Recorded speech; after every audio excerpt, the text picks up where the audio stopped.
démocrates. À l'ordre, le député d'Ottawa-Sud. Toujours la même vieille rengaine du Premier ministre. L'Inde et la Chine doivent faire les premiers pas. Qu'est-ce que ça donne? Quelques mots du bout des lèvres lors de son passage en Inde. Un voyage à reculons à Copenhague pour ne pas perdre la face devant 65 autres chefs d'État. Ridiculisé par la Chine, va-t-il encore dire « allez-y en premier aux Chinois » alors que leurs cibles de réduction sont plus ambitieuses que les siennes?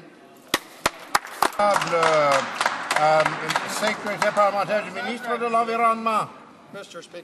Monsieur le Président, j'ai du mal à en croire mes oreilles quand j'entends un député libéral se lever pour critiquer les politiques environnementales de ce gouvernement. Ils ont été au pouvoir pendant 13 ans et n'ont strictement rien fait.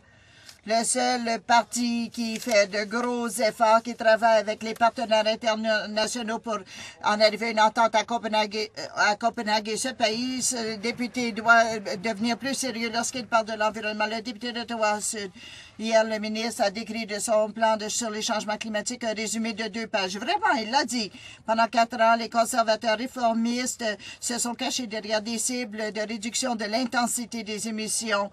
Ils renversent maintenant leur position et annoncent qu'il faut des cibles absolues pour obtenir des réductions absolues. Et vraiment, et le Canada continue de perdre sa place sur le marché des technologies propres qui vaut plusieurs billions de dollars. Les Chinois ont signé une entente de 250 millions sur la capture et le stockage du carbone avec les États-Unis. Quand le gouvernement sera-t-il déjà de façon téméraire?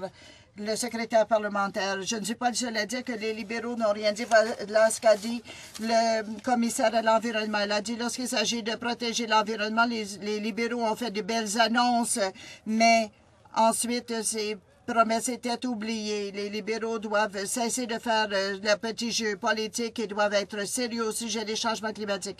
Nous allons à Copenhague dans l'espoir de signer une nouvelle entente internationale. Nous faisons de gros efforts pour que cela se concrétise.